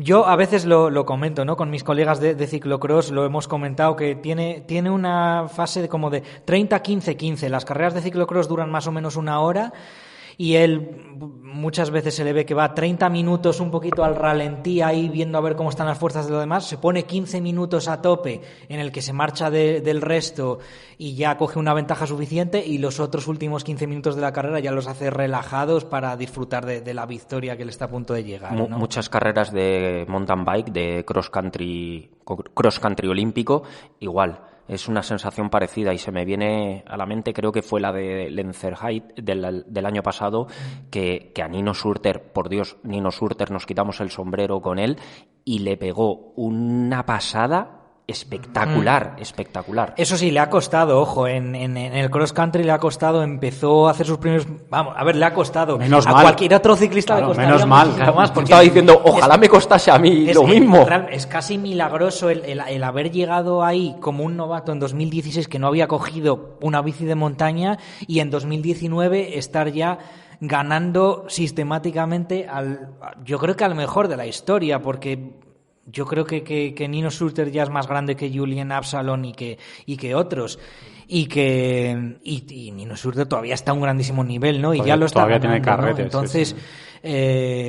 Es tremendo, ¿no? Es tremendo lo que está haciendo en esa disciplina. Y ahora, el año pasado, estrenarse a correr por primera vez una temporada de carretera un poquito más amplia. Es verdad que a mucha gente su aparente aura de imbatibilidad se le ha venido un poco abajo con la pájara esa, el desfallecimiento en la última vuelta del Mundial, cuando, por cierto, es el que había creado el grupo bueno y parecía que estaba en disposición de victoria, ¿no? Pero eso sí que le ha quitado el aura de imbatibilidad, pero no olvidemos que participó en 7 clásicas de primavera, ganó 4 de las 7 y en las World Tour, que son las de tope de nivel, fue primero, cuarto y cuarto. O sea, realmente es indudablemente la mejor temporada de clásicas para un ciclista debutante en las clásicas en muchísimos años, y estuve un poco consultando también antes, independientemente de que sea su debut o no, también ha sido la mejor temporada de clásicas de un ciclista de 24 años como tenía en 2019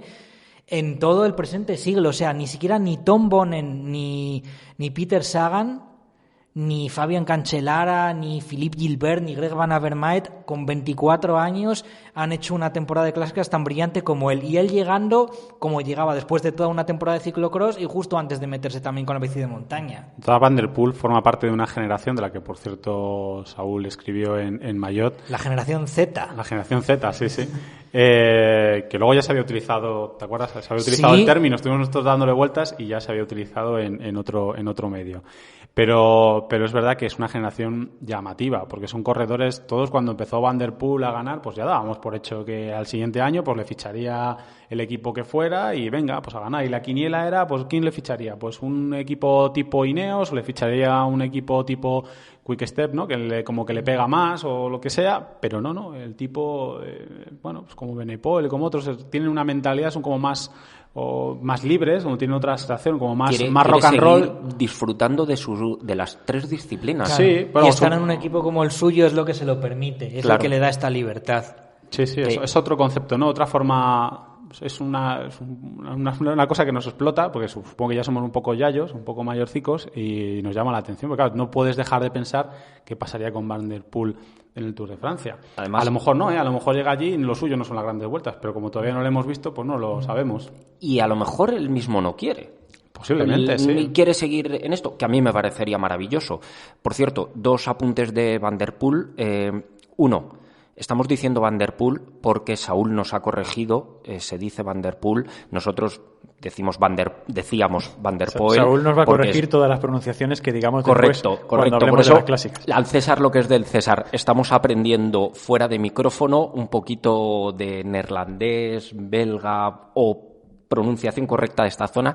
Y la otra cosa que quería decir es que, hablando en serio, Van der Poel tiene una cosa, y es que además lo que hace lo hace con una estética maravillosa. O sea, verle en cross country olímpico, dices que debutó en 2016, que no había cogido una mountain bike. Madre mía, qué técnica tiene, por Dios. Verle en las carreras de ciclocross, los saltos que hace, cómo pasa algunos tramos, es que es impresionante. O sea, verle pedalear en las carreras de ruta da gusto. Es que es planta pura, es estética pura. Es una generación maravillosa. El otro día vi a Pidcock, después de quedar segundo en los mundiales, pegarse un vuelo en un campillo improvisado con una bicicleta de dirt. Es que eso, claro, tú le estás hablando ahora mismo que yo creo que no hay los corredores, los profesionales de carretera, muchos de ellos, hasta que llegó el fenómeno Sagan y llegaron los primeros, no eran capaces de saltar un bordillo. La técnica era, al fin, también era lo que les pedían, nadie les pedía otra preparación, ¿no? Pero ver ese tipo de corredores hacer eso es como que te vuela la cabeza, ¿no? Con el esquema que teníamos de lo que era la concepción que teníamos del ciclista mega especializado. Claro, pero Tom Pidcock, perdona un momento, solo por terminar con eso. Otro que quiere seguir la misma senda de hacer las 3 disciplinas y además un corredor, para mi gusto, yo creo que con mucho carisma y también con un talento tremendo. 21 años tiene Pidcock y bueno, yo creo que tiene madera para destacar también las 3 disciplinas. Pero yo lo decía además porque otro artículo que hemos publicado, el del tránsfugas del mountain bike a la carretera, Cadel Evans no se le veía esa soltura, no se le veía esa técnica. Es verdad.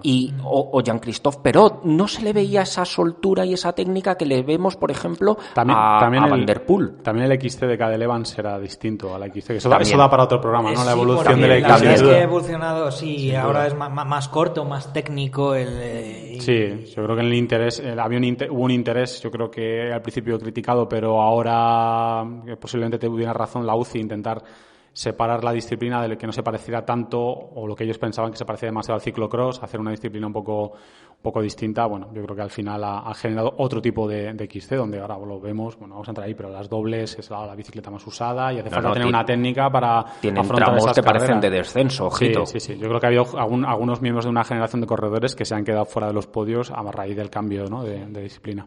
Y ponemos a Van der Poel con esta generación Z que comentabas como un poco una referencia en los próximos años, y aprovechando que tenemos a Saúl aquí como especialista en ciclismo femenino, 2 preguntas. Una es, ¿cuántas de estas clásicas de primavera, no hablo de clásicas en general, sino las de primavera, tienen su equivalente para mujeres, femenino? ¿Y quiénes son las Van der Poel de las mujeres? Cuéntanos. Bueno, me gusta la segunda pregunta porque tiene su chicha. La primera se responde fácilmente. La organización que está implicada de clásicas, me refiero, la organización que está 100% implicada en tener igualdad entre ciclismo masculino y femenino y tener siempre su versión femenina de las carreras es Flanders Classics. Flanders Classics, como su propio nombre indica, pues es la organización que lleva las carreras de Flandes, ¿no? Que lleva el Tour de Flandes, que lleva la Gante-Wevelgem, que lleva A través de Flandes, que lleva Omloop het Nieuwsblad. Todas estas tienen su versión femenina también. Y también la Strade. También la Strade Bianche, en este caso, que el organizador es RCS. No existe, sin embargo, Milán-San Remo y no existe París-Roubaix, que es, sobre todo sobre la París-Roubaix lleva ya en los últimos 3-4 años habiendo mucho... Bueno, se ha hablado mucho de ello porque las corredoras quieren a toda costa que haya una París-Roubaix. La París-Roubaix es de ASO, ¿no? Es de ASO, sí, pero la verdad es que hay que decir que ASO, dentro de estas organizaciones así grandes, siempre da la sensación de ser un poquito la más retrógrada en este sentido, y yo creo que va a costar tener una Roubaix, a pesar de que hubo rumores un poquito consistentes el año pasado de que en 2020 podría ser la primera edición, pero no. Entonces, bueno, las de Flandes y, como bien apuntabas, Strade Bianche y las carreras de Valonia también, Flecha Valona, Lieja y Amstel Gold Race también organiza la carrera femenina. ¿Quiénes son las Van der Poel del ciclismo femenino? Bueno, pues hay una corredora, sobre todo, que en su día lo fue más que nadie, que es Pauline Ferrand-Prévot, francesa, que consiguió, dentro del plazo de un mismo año, ganar el Maillot Arcoiris en cross country, ganarlo en ciclocross y ganarlo en carretera. Entre 2014 y 2015, pero en un plazo de menos de 12 meses, vistió los tres maillots. Lo que pasa es que ahora se ha centrado sobre todo en el cross country, donde es actual campeona del mundo, por cierto, tanto en el cross country olímpico como en la disciplina de cross country maratón. El año pasado en ciclocross no logró también... No, el año pasado no corrió ni siquiera ciclocross. No, estaba lesionada, es verdad, perdón. Pauline Ferrand-Prévot, que seguro que los que sabéis, si estáis al día de mountain bike, es corredora del Canyon SRAM y es una de las líderes del grupito de favoritas, junto con Yolanda Neff y con Kate, se me ha olvidado el apellido. Kate Carney. Y es una de Pauline, las que también tiene un buen entrenador en casa, todo hay que decirlo. Es la pareja o mujer, ya no sé si son de Juliana Salón, desde hace unos años. Eso es. Puede usted seguir, por favor. Pues fundamentalmente es ella la ciclista así de los últimos años más exitosa en las tres disciplinas. Pero bueno, si hablamos de las clásicas de primavera, no la vamos a ver porque la carretera la ha ido dejando de lado, a pesar de que es una corredora que eso, ha sido campeona del mundo en carretera, ha ganado La Flecha Valona, hablando de clásicas, por ejemplo, es una corredora que ganó la Flecha Valona en su día y que de otras carreras ha sido segunda en el Giro femenino, es decir, ha sido de primerísimo nivel, ¿no? Pero bueno, fundamentalmente el interés en las clásicas femeninas está muy centrado en la rivalidad que, bueno, yo la equivaldría un poco a la que o por lo menos antes de que Wout van Aert estuviera lesionado, la que había entre el Van Aert-Van der Poel del ciclocross, sería en las clásicas el Van der Breggen-Van Vleuten, ¿no? Entre corredoras. Entonces, Annemiek van Vleuten y Anna van der Breggen son las ciclistas que en los últimos años han dominado las clásicas principalmente. Van der Breggen tiene además un récord ahí difícil de superar, que es el conseguir lo que llaman el tríptico de las Ardenas, que es ganar Amstel, Flecha y Lieja en el mismo año, conseguir el triplete. Ojo con eso, ¿eh? Ojo con eso. Pero fíjate lo que hablamos antes de la mitología. Qué bien suena, el tríptico de las Ardenas. Sí. Es una cosa que suena maravilloso. Un espectáculo. Que técnicamente Amstel no es Ardenas, porque las Ardenas es una parte de Valonia, en Bélgica, y la Amstel Gold Race en Países Bajos, está en Limburgo, pero sí es verdad que Limburgo es fronterizo con las Ardenas belgas. Entonces, casi se puede decir que es parte de la misma cadena, más que montañosa, cadena como de cotas, ¿no? Es parte de lo mismo si miramos la continuidad, pero realmente hay una frontera que lo está separando. O sea, que el tríptico de las Ardenas es un poquito falso. Ardenas, propiamente dichas, son Flecha y Lieja, y bueno, pues Amstel la podemos incluir ahí, pero no es... Técnicamente no lo es, pero está tan cerca que podemos considerar como tal, y son nada más carreras para más o menos el mismo tipo de ciclistas y diferentes de las carreras de adoquines. Ahora que hablamos de Ardenas, no me resisto, y nombres guays, Paris-Roubaix, el infierno del norte. Sí. Es que es brutal. Sí. Pero además aquí hago porque yo estudié historia, no sé qué hago aquí, yo estudié historia y me acuerdo que una de las cosas que más también me llamó la atención de la Paris-Roubaix, toda la historia que hay alrededor, porque fue parte esencial. De hecho, se llama el infierno del norte por haber sido uno de los escenarios más cruentos de la Primera Guerra Mundial. Y cuando estás por allí, aparte del pavés, que tiene mucha historia, hay búnkers de la Primera Guerra Mundial durante todo el recorrido, y en muchos de los pueblos en los que puedes pasar por allí, pues hay pequeños monumentos, cruces y placas conmemorativas a los caídos en la Primera Guerra Mundial, que son zonas que además, fíjate, estamos hablando de las Ardenas, o sea, estamos hablando de zonas que han tenido un peso histórico en Europa brutal, y por el que allí todo se mezcla, todo es un ambiente único el que puedes encontrar allí, sobre todo si te gustan estas cosas, claro. La Gante-Wevelgem en los últimos años también, por donde pasa, está haciendo un homenaje a caídos en la guerra también. Es que ha sido una zona de Europa muy castigada, Primera, Segunda Guerra Mundial, y ya si nos echamos para atrás hablemos de los tercios de Flandes, pero mejor no entrar. Si no, podemos alargar esto una hora más y cambiar de tema radicalmente, y Alberto le da un infarto. No, yo aprenderé mucho, no estamos en el canal Historia, no desconectéis, pero seguimos hablando de ciclismo. Oye, sí, seguimos. Llevamos más o menos una hora. Hay dos cosas con las que quiero terminar. Una es, que creo que esta es para Dani, de las buenas, es las novedades que tenemos a nivel técnico, porque seguro que muchos de los que nos escucháis sois súper fanáticos de lo que llevan los ciclistas, lo que llevan los equipos, y cómo estamos a nivel de novedades, qué trucos tienen los equipos para las próximas clásicas. Pues es una pregunta complicada. Es una pregunta complicada porque luego cada ciclista hace y deshace según sus gustos, sus filias y sus fobias.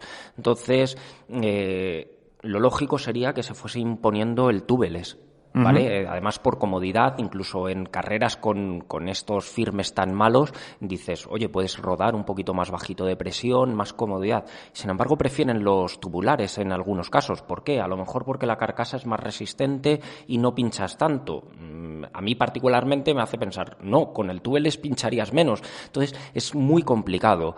Ahí Saúl nos puede ayudar también mucho porque, claro, tenemos los trucos desde la doble cinta en el manillar a los inventos que hablábamos antes fuera de micrófono de los años 90, que cuéntanos un poco más de eso, que es casi más interesante de dónde venimos que en dónde estamos. Porque ahora, por suerte, la tecnología que tienen los ciclistas es espectacular para poder hacer este tipo de clásicas con muchas más garantías que antes. Sí, pero la verdad es que en los 90 era curioso, ¿no? Porque casi de edición en edición, especialmente de Roubaix, que es la carrera que, como explicamos antes, tiene el adoquín con diferencia más complicado, pues una de las grandes expectativas era un poco ver los inventos, y digo casi inventos a veces de forma un poco peyorativa, porque algunas cosas eran realmente extravagantes, por lo menos vistas desde el punto de vista actual, que algunas bicicletas tenían para la siguiente edición, ¿no? Y bueno, la verdad es que viéndolas ahora algunas son muy llamativas, ¿no? Y al final es curioso porque uno compara las bicicletas con las que salen los corredores en una Roubaix actual con la que salían en alguna Roubaix de los 90 y realmente parecen bicis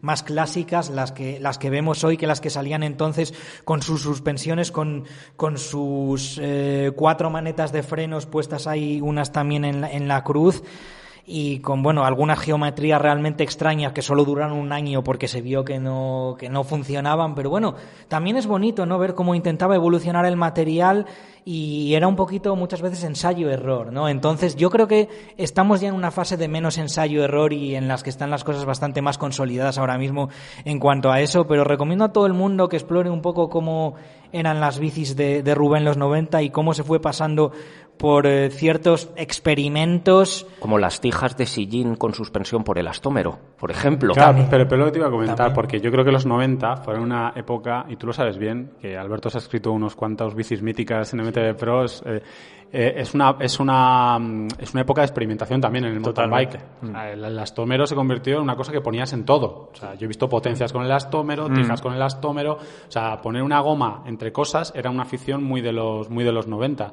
Y yo creo que también el ciclismo de carretera pues se contaminó un poco de eso que estaba pasando en el mountain bike, o se lo intentó traer para aplicarlo en cosas como las clásicas, o en este caso concreto la Paris-Roubaix, que se convirtió en el escaparate de este tipo de cosas. Yo creo que ahora hay más avances, pero son unos avances que se ven menos. El carbono es lo que iba a decir. Claro, En el aspecto técnico lo que tenemos que tener en cuenta es que se ha investigado y se ha desarrollado mucho el carbono, se ha conseguido saber cómo funciona el carbono, se ha conseguido hacer que el carbono sea rígido en una dirección y flexible en otra, y eso ha permitido hacer formas de bicicleta más clásicas, pero con una mayor capacidad de absorción. Luego también podemos hablar que en Mayotte hay varios artículos al respecto del Future Shock, de Specialized, el amortiguador de dirección. Ahora mismo quizás es el único invento más destacado por extraordinario para ello, pero la mayor parte de las marcas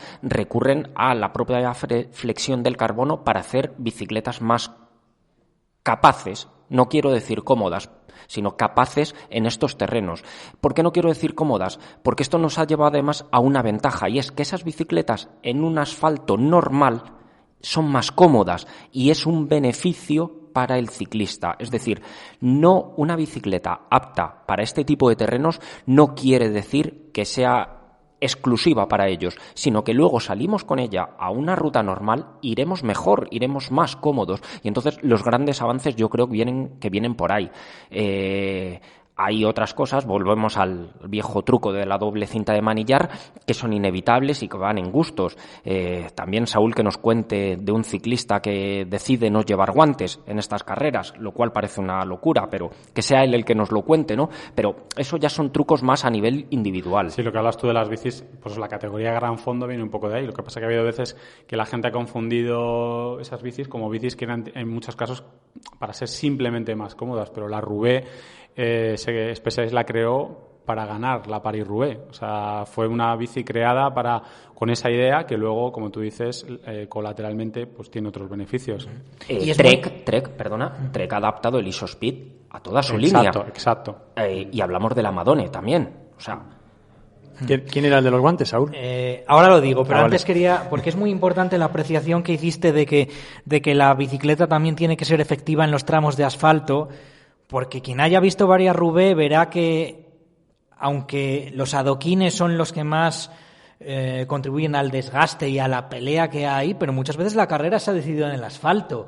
En un ataque cuando los demás están despistados, porque claro, todo el mundo está muy centrado en el siguiente tramo, ¿no? Cuando llegan los adoquines, y a lo mejor no tanto en el asfalto, y uno salta en ese momento y se va, y a lo mejor ya está la carrera muy seleccionada, entonces no tienes compañeros para perseguir, no quieres tirar en primera persona porque te desgastas y tienes otros rivales a tu rueda, y se te va el ganador de la Roubaix en el asfalto. Claro. Entonces tienes que tener una bici que no te lastre en el asfalto. Eso es fundamental. O te pillan, ¿no?, recuperando fuelle en esos primeros metros de asfalto y tienes que recuperarlo. Y si no tienes una bici efectiva en el asfalto, vas a tener un segundo lastre si quieres recuperar ese terreno. Sí, totalmente. Por eso es importante. Y el ciclista que decía, bueno, pues ni más ni menos que Tom Bonen, un ganador de 4 París-Roubaix, un ganador de 3 Tours de Flandes, que nunca llevaba guantes. Y no llevaba un cartel que pusiera: no hagáis esto en casa, amiguitos. Niños, no lo hagáis. Niños, no hagáis esto en casa.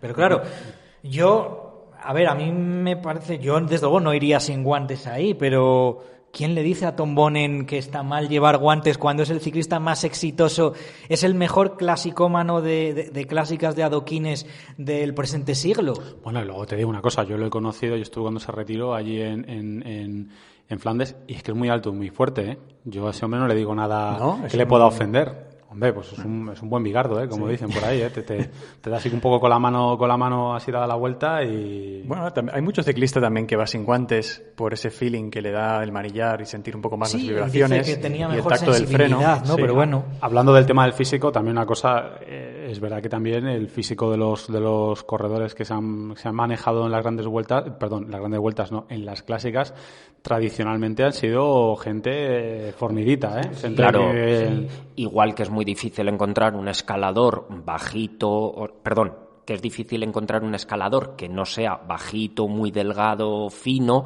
Cuidado ahí, cuidado. Digo que es difícil. Últimamente tenemos unos tipos muy altos que pesan 61. Y había un navarro también que tampoco... No, pero más allá de Miguel Indurain, si pensamos en escaladores, Alberto Contador es muy delgado, Esteban Chávez es muy delgadito. Escartín, que el pobrecito era así como muy chiquitín. Claro.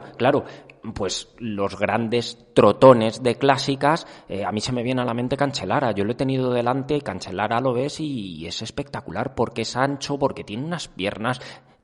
Lo que voy a decir suena un poco mal, pero es la realidad. Tiene un culo que dices, es que normal, la energía que saca de ahí. No, parece una tontería, pero... No era el motor. La potencia de pedalada que hacemos con el músculo femoral, que es la parte de atrás de la pierna, es espectacular. Entonces, claro, Cancellara podía hacer lo que quería, porque tenía ahí músculo para dar y regalar. Es muy interesante esto, no por el culo de Cancellara o el femoral. El femoral también ha quedado más interesante, pero no, lo digo porque...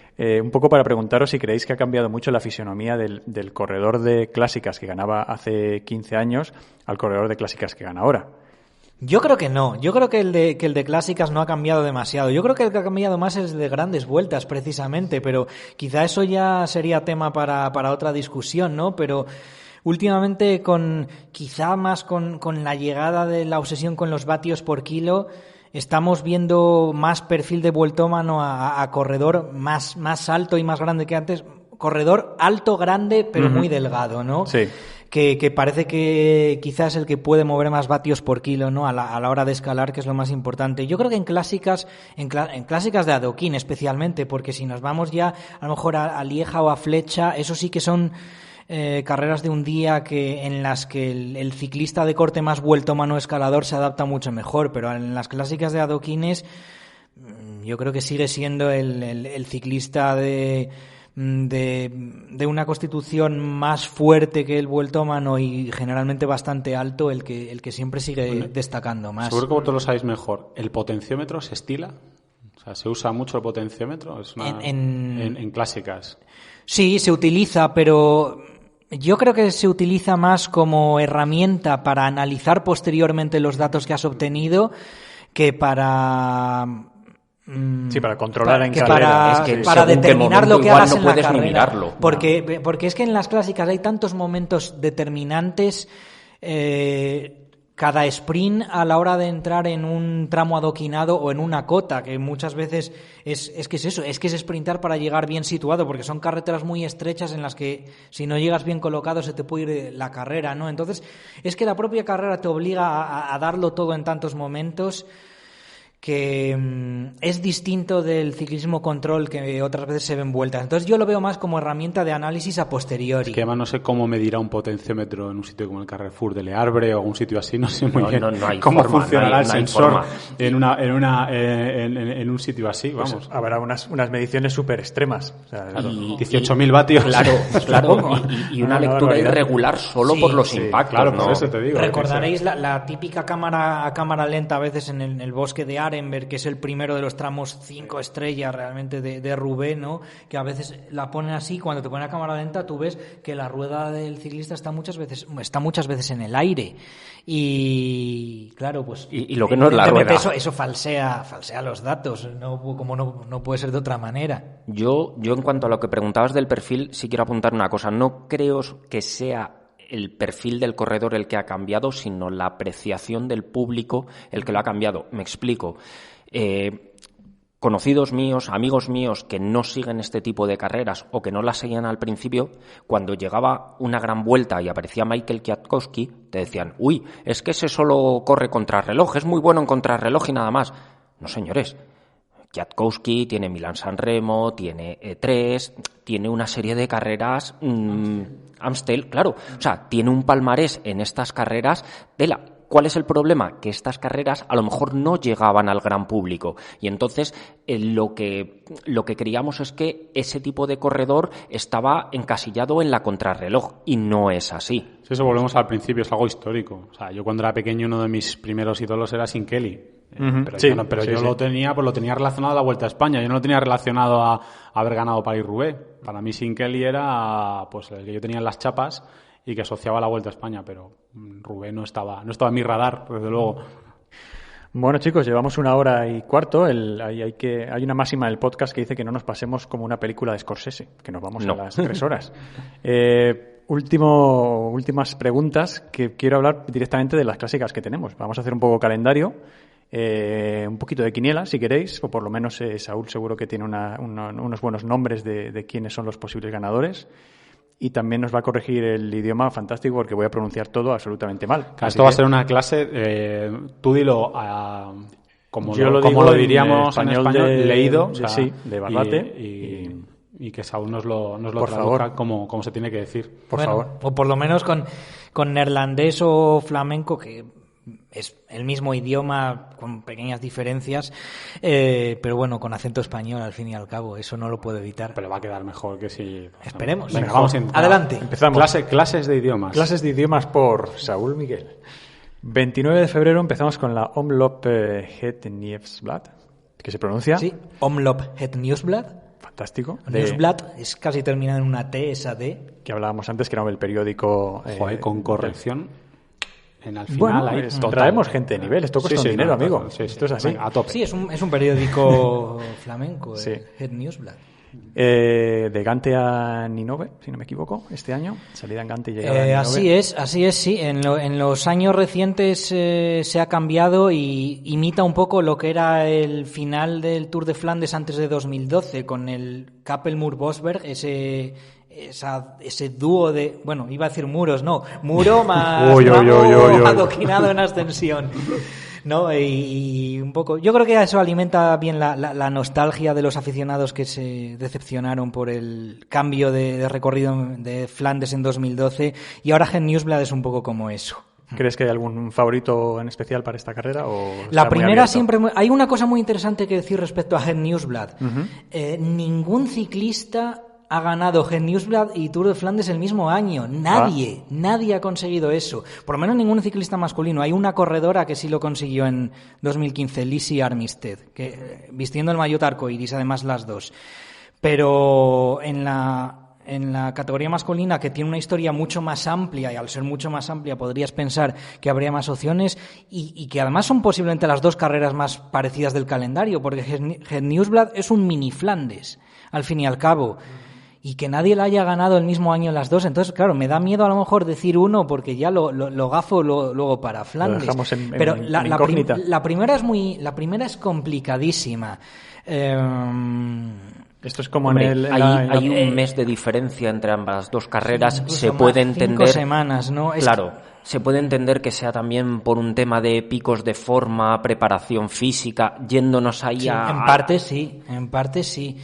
Pero la verdad es que es muy difícil. Pero mira, yo me voy a lanzar al ruedo. Voy a decir que Mathieu van der Poel este año va a romper ¿Sí? la maldición y va a ganar las dos. Va a ganar Het Nieuwsblad y va a ganar el Tour de Flandes. Vamos, quiniela para Van der Poel. Seguimos el 7 de marzo con la Strade Bianche. Nos vamos a Italia, en Siena. Tierra, barro, creo que este año son 12 tramos de este rato. Y creo que debuta Van der Poel, que acabamos de hablar. Sí, pero que al final ha cambiado ¿Sí? y va a correr antes Het Nieuwsblad, Ajá. por eso lo digo. O sea que Perfecto. el que debuta es Van Aert. Ujú. En su temporada de carretera en Strade Bianche, que es una carrera en la que ha estado en el podio en los dos últimos años. Quizá ya le va llegando la hora de llevarse Bueno, una. apuntamos. Esto va de van. Todo de van. Todo de van. A mí me tiran los del van. ciclocross. ¿Qué le vamos a hacer? Bueno, también te digo que... Posiblemente además lleguen en mejor estado Es de más, forma sí, por la temporada de sí. ciclocross. Y en la categoría femenina creo que Van Vleuten va a repetir como el año pasado Sí. y va a volver a ganar vistiendo el arco iris en este caso, en Strade Bianche, porque es una carrera que le va perfecta. Hay mucha diferencia de kilometraje en la categoría masculina de la femenina. En el caso de Strade Bianche no, porque la carrera masculina es relativamente corta, es una carrera en torno a los 170 kilómetros, es de las clásicas de primavera, o la clásica de primavera más corta que hay, y la femenina anda cerca de los 140 o por ahí, o sea que al final, y los tramos son los mismos, Sí. al fin y al cabo, Sí, o sea sí. que más o menos la chicha, por así decirlo, viene a ser la Viene- misma entre ambas carreras, sí. Seguimos 21 de marzo, Milán-San Remo. Una de las Milán-San gordas Remo. de 300 kilómetros. Venga. Esta sí que es imposible. Yo creo que la va a ganar. Me gustaría que la ganase Philippe Gilbert por el mito de ganar los 5 monumentos, pero yo creo que la va a ganar Sam Bennett. Este año en The Koenig Quick Step tiene un muy buen equipo alrededor de él. Creo que ha progresado mucho. Es un sprinter que está empezando a pasar las pequeñas cotas muy bien y creo que tiene una ¿Tú opción. es que pasa el podio?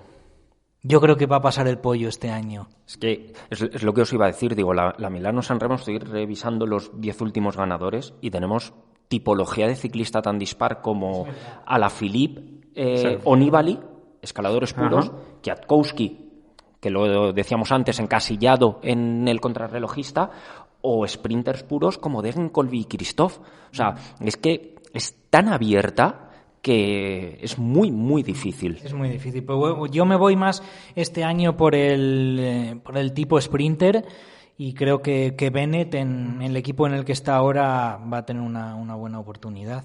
Me estaba acordando, justo hemos hablado del podio. Que ¿al final se confirma que hay podio o que no? Parece que sí, parece Al final hay, ¿no? que al final es pasable. Las últimas noticias Que me que sonaba dicen es que sí. y he hecho aquí tirado de chuleta. Me acerca un momento a Mi deseo es Google. Gilbert, para Sí. que gane San Remo, pero digamos que Gilbert con el corazón, Bennett con la cabeza. Seguimos después de San Remo, 27 de marzo, con la E3 Bing Bang, antes conocida como Harelbeke. 203 kilómetros, que el año pasado la ganó Stibar. ¿Cómo lo ves este año? Harelbeke me parece es una carrera para un corredor del equipo de Patrick Lefevere, o sea, un quick step, de que un quick step ahora. Este año parece que Bob Jungels está muy implicado con las clásicas tras probarlas un poco el año pasado. Ganó la Kurne Bruselas-Kurne. Por cierto, no hemos mencionado la Kurne No. Bruselas-Kurne. 1 de marzo, la tenía aquí Al apuntada. día siguiente de Het Nieuwsblad. Es una carrera un poco de menor categoría, un poquito menor dificultad, pero es una carrera bonita. Yo creo que también merece la pena meterse entre las clásicas. La ganó el año pasado. Pues yo apuesto por el E3 para Bob Jungels este año y con una de sus típicas cabalgadas en solitario. La Kurne, una de las cosas bonitas que tiene también es que muchas veces es la venganza de la Onlop. Es decir, ayer me diste un estacazo, hoy te lo voy a dar Pues yo te a lo ti, devuelvo. en el buen sentido, claro. Entonces es muy bonita para eso. Y decías que el año pasado la ganó Stibar. Stibar también ganó el año pasado la Onlop. O sea que Sí. ahí interesante, duelos interesantes. Nos vamos al 29 de marzo, la Gante-Wevelgem. La Gante-Wevelgem, aquí nos volvemos a encontrar un poco en una disyuntiva de que es una carrera que a veces se resuelve en un sprint bastante masivo, pero como salga viento o una edición así con alguien que se ponga un poco travieso también, se hace una carrera mucho más selectiva de lo que parece sobre el papel. Entonces es difícil de predecir.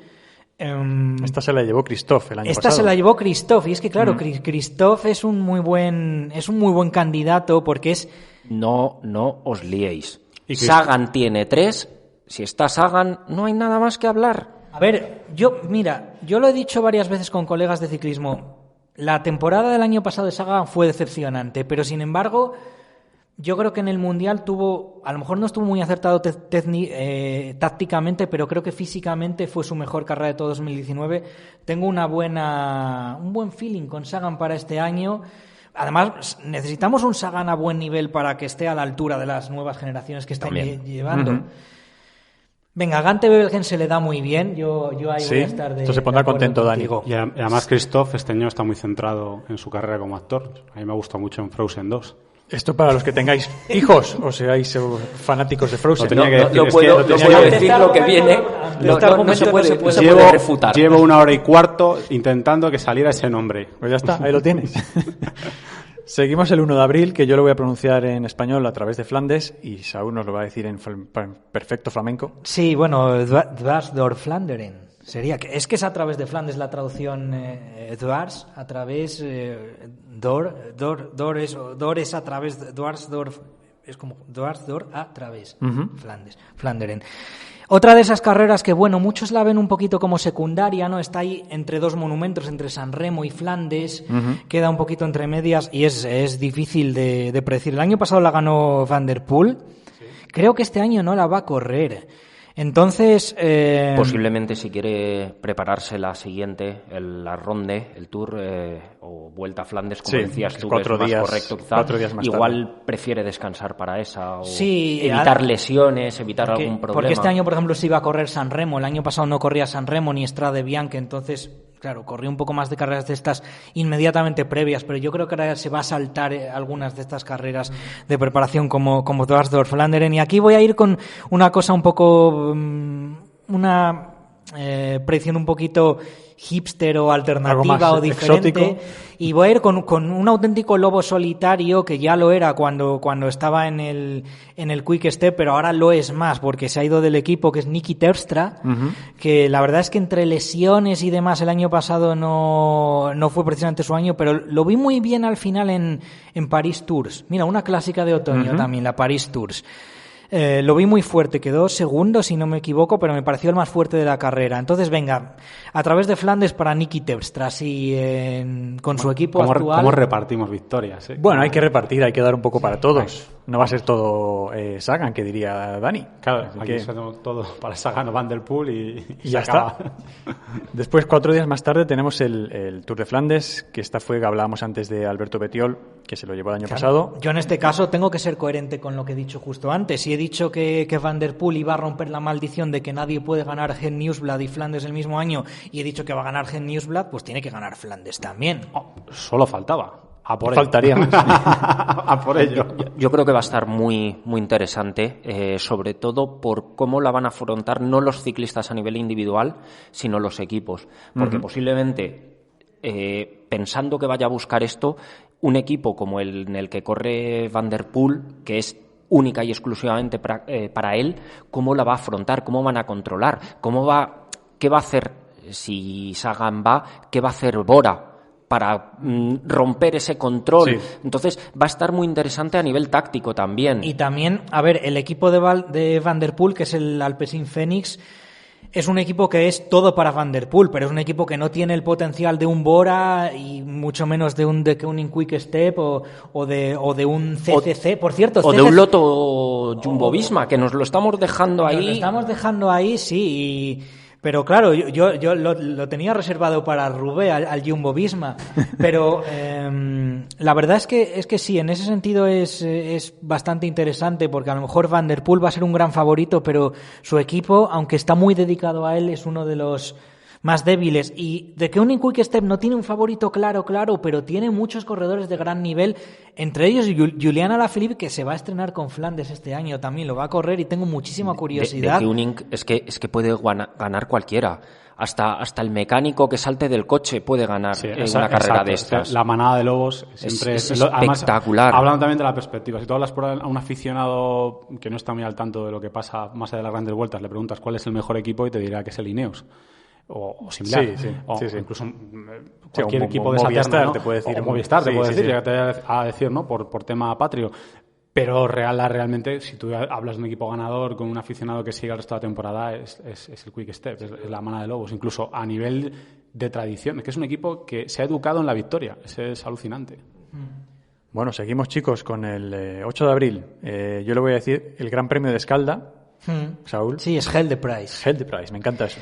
Bueno, eso sí que es una carrera que se decide siempre al sprint. La verdad es que es una clásica un poquito de transición, ¿no? Se corre entre Flandes y Roubaix. Hay mucha gente que va a correr Roubaix que incluso pasa de correrla por no arriesgarse a caídas y demás, que además suele haberlas porque como es una clásica poco selectiva, hay pelotones muy grandes y suele haber algunas caídas en el sprint o en la aproximación del mismo. Y ahí pues va a ser un sprinter y no sé, quería a lo mejor apostar por Elia Viviani un poquito también por ir a la contra. Este año en Cofidis lo va a tener más difícil que en De Koenig, pero venga, por ir a la contra también voy a decir que Elia Viviani va a ganar el Gran Premio de Escalda. Y de Escalda nos vamos a una de las gordas, París-Roubaix, 12 de abril. Una pregunta. ¿Sí? ¿No iba antes del Escalda la Flecha Brabanzona? Igual 7 de abril. No, yo la tengo el 15 de abril, la Brabanzona. Es entre Roubaix y Flandes.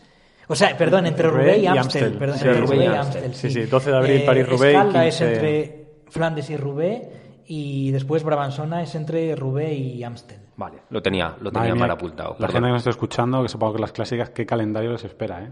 Ojo, con esto. Y que puede repasarlo bien en Mayotte, que hicimos un pequeño artículo en el que os contamos todas las carreras que va a dar Eurosport. Creo que lo hemos dicho al principio, pero lo remarcamos. Todas estas carreras de las que estamos hablando, retransmitidas por Eurosport, y lo tiene el calendario en la web de Mayotte. Es una pregunta que la tenía para el final, Saúl, pero ¿vas a estar en todas retransmitiendo en Eurosport? Bueno, pues de momento en las primeras clásicas sí que voy a estar. En el fin de semana de Het Nieuwsblad y Kuurne, esas dos voy a estar. También otra que hay justo después, que es Les Amis, no la hemos mencionado, es una clásica menor, se corre el martes, es decir, 3 días después de Het Nieuwsblad. Yo tengo un par de esas de Francia apuntadas para mencionar ahora al final. Tiene adoquín duro Les Amis, es bonita, es verdad que es una clásica menor, pero es bonita. Entonces sí, bueno, por lo menos de momento en las de apertura sí que voy a estar. El calendario posterior lo desconozco, pero de momento ahí sí. Uh-huh. Así que bueno, perfecto. Evidentemente sí, disfrutando de lo que siempre digo que es el mejor trabajo del mundo, comentar clásicas. ¿Y a quién le damos París-Roubaix? El año pasado se la llevó Gilbert. Pues ahí va lo que decías tú. Nos hemos olvidado de Jumbo-Visma. Pues vamos voy con Jumbo. Jumbo-Visma a tope. Yo creo que Wout van Aert va a ser el más fuerte, pero el que sea más fuerte va a hacer que vaya a haber mucha vigilancia en torno a él y va a ganar saltando por el córner un compañero suyo, Mike Teunissen. Uy, esta es una apuesta arriesgada. O sea, pero a mí me ha encantado cómo lo ha desarrollado Saúl. O sea, os ha contado un thriller de. Sí. Es un auténtico thriller. O sea, hombre, no vamos a ir a lo obvio, ¿no? Pero, o sea, tampoco lo digo por ir a la contra necesariamente. O sea, yo de verdad creo que Mike Teunissen es un corredor que puede ganar París-Roubaix. 15 de abril, apuntaba Dani, Flecha Brabanzona, o conocida como Brabantse-Pijl. Sí. De estas tiene Julian Freire, Alaphilippe. ¿no tiene el año pasado se quedó a las puertas detrás de Van der Poel, quedó segundo. Yo creo que la va a ganar este año. Sí. Pues Alaphilippe ha planteado su temporada un poquito diferente a la de 2019. En 2019 adelantó mucho su pico de forma para estar muy bien en marzo, en Strade Bianche, en Milán-San Remo. No le fue nada mal porque ganó las dos. Este año quiere ir un poquito más retrasado en ese pico de forma, estar mejor en abril, de cara a las Ardenas, de cara a Lieja. Ahora hablaremos de Lieja, de Amstel, Flecha. Y la Flecha Brabanzona es como la apertura de las Ardenas, es la bisagra entre las clásicas de adoquines y las clásicas de cotas de las Ardenas, ¿no? Y ahí Alaphilippe tiene que empezar a demostrar de verdad que está al 100%, así que Julian Alaphilippe para Flecha Brabançona. Y 3 últimas, 19 de abril, Amstel Gold Race, la clásica de las Ardenas. Que esta es la primera del tríptico, que tanto os gustó. Ajá. Lo de tríptico de las Ardenas, ¿no? Ya he dicho que Amstel, muy bonito, Amstel técnicamente no es Ardenas, pero es fronterizo con las Ardenas, entonces, bueno, lo podemos considerar un poco como tal. Amstel, hay que ver todavía definitivamente si la corre Van der Poel o no, porque está un poco de duda dependiendo cómo se encuentre después de Roubaix, pero es una carrera muy buena para él. Yo, de todas formas, creo que en Amstel este año va a haber algún ganador sorpresa, algún ganador no demasiado esperado, no un nombre así muy rimbombante, ¿no? La verdad es que se me hace difícil pensar en quién puede ser, pero estoy pensando en alguien de perfil tipo, por ejemplo, Tim Wellens, que es un muy buen ciclista, pero no una superestrella, y yo creo que va a ser para algo de ese estilo. Repasando el palmarés de los últimos años, yo veo a Gilbert. Tiene 4 de 10, una quinta. Sí, pero también es verdad que en las últimas 2 temporadas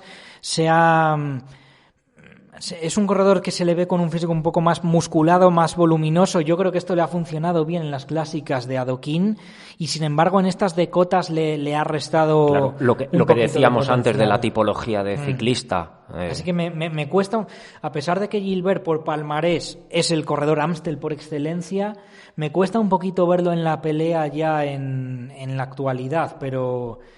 Como fan de Gilbert que soy, y lo reconozco, soy un gran seguidor suyo, desde luego no me importaría en absoluto. Hay otra forma de verlo, que es ¿cuál es el corredor más aficionado a la cerveza? Y ahí tenemos un buen ganador, porque el premio es... Eso habría que investigarlo.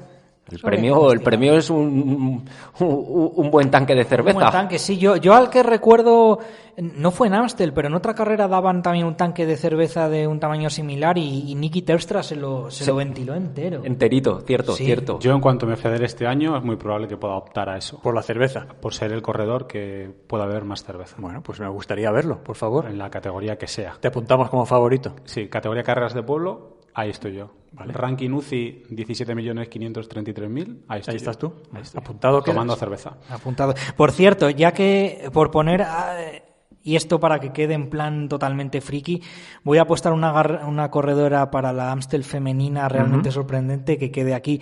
Demi Vollering, que es una ciclista muy jovencita, que fue un poquito la revelación del año pasado. Ahí queda, ganadora del Amstel Gold Race. Apuntado. Corredora de 23 años. Y después de Amstel, las 2 últimas. Flecha Valona, 22 de abril, otra clásica. Flecha Valona. Aquí sí que tengo yo mucha curiosidad, porque la Flecha Valona hace muchos años era una carrera que se rompía desde lejos, en los últimos 15 años aproximadamente es un sprint cuesta arriba en el muro de Uy. Pero este año dice Remco Evenepoel que va a participar y él no creo que vaya a esperar hasta el final para intentar moverse, porque además no es un corredor de perfil explosivo que yo creo que pueda ganar de esa manera. Entonces va a hacer un San Sebastián. Remco Evenepoel haciendo un San Sebastián en Flecha Valona. Y la última, la Lieja-Bastogne-Lieja, 26 de abril. Lieja. 256 kilómetros, que el año pasado se la llevó Fuglsang. Me gustaría ver de nuevo a Alejandro Valverde. Menos mal, estaba yo esperando, nadie va a decir peleando por... nos estamos saltando por la victoria en una Lieja que tiene 4 y llegar a las 5 sería algo tremendo. Es verdad que ya va... Y como decíamos antes... creo que es casi el día de su 40 cumpleaños. Sí. Coincide más o menos por esas fechas. Ojo, que se dice pronto, y cada vez es más difícil ante los rivales que vienen. Pero bueno, lo vimos el año pasado todavía en la Vuelta a España y en las clásicas de otoño italianas, que todavía el Bala tiene calidad para estar ahí. Entonces, una quinta Lieja para Valverde sería tremendo. Mi voto es Valverde siempre. Ahí queda. El de Dani Sagan, yo voto Valverde siempre, haga lo que haga. No es mala opción, tampoco. Y si hay que reconocerlo. Si se lleva esta quinta sería, como has dicho tú antes, el otro que tiene tantas, ¿quién es? Edimers, que tiene otras 5. Sí, así es. Yo siempre con Escardín. Yo también era de Escartín, ojo, En su momento sí. Era muy del Kelme. En su momento sí. Siempre he sido de equipos así, K, Kelme, siempre he sido equipos con K. Vale. Bueno, chicos, Catiusa. Catiusa, fíjate, no me da a mí por Catiusa, ¿no? La verdad es que no, pero bueno. Iba a despedir y nos despedimos, que llevamos un buen rato aquí. Espero que los que nos estáis escuchando hayáis hecho un par de pausas al menos, porque nos ponemos a hablar y no paramos.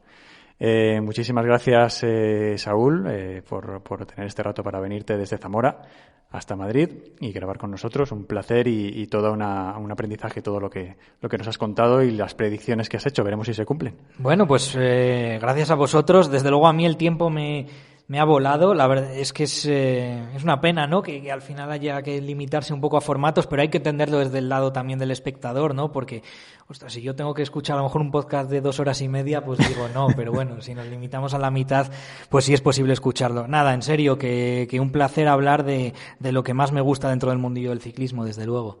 No dejéis de seguir a Saúl en Eurosport, que estará, como él ha comentado, en las primeras clásicas de primavera, seguro. Sí, y yo además aconsejo seguirle en Twitter, porque siempre es una fuente de conocimiento. Podéis mirar en Capelmur 29, si no me equivoco. @Capelmur 29. Ahí lo tenéis, podéis saludarle. Por cierto, 29 es un número totalmente al azar, que a veces la gente me pregunta por qué puse ese número ahí. Pues porque sí. El que te dio Twitter. No podía ser solo Capelmur, entonces dije 29. ¡Hala! Yo además quiero dar las gracias a Saúl y al resto de sus compañeros por descubrirnos otras carreras de las que no hemos hablado, como el GP Les Amin, y una que se me viene a la cabeza que me encanta, aunque es muy específica, la Tro-Bro-León. ¡Buah! Esa es una preciosidad. Es una pasada de carrera. Media hora más de podcast. Sí, tenemos media hora. No, voy a hacer con esta carrera una cosa que no ha hecho Luis y que me sorprende. Es casi una carrera de gravel. No has mencionado hoy el gravel, casi y había que mencionarlo. Eso es abrir la caja de Pandora. Correcto.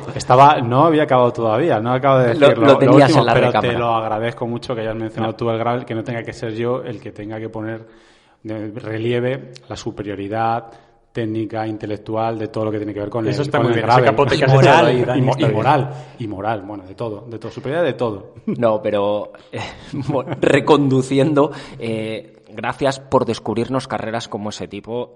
Si alguien tiene duda, por favor que vea la Tro-Bro-León más allá de forofismos. El 90% de los corredores son franceses, es quienes se juegan ahí el ser o no ser, pero es una carrera preciosa y entretenidísima.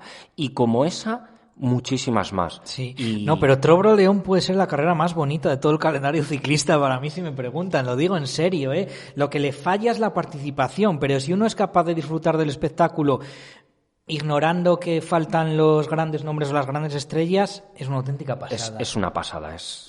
Pues nada, yo solo dar las gracias a Saúl, que es un placer escucharle, pero también leerle. Sin duda.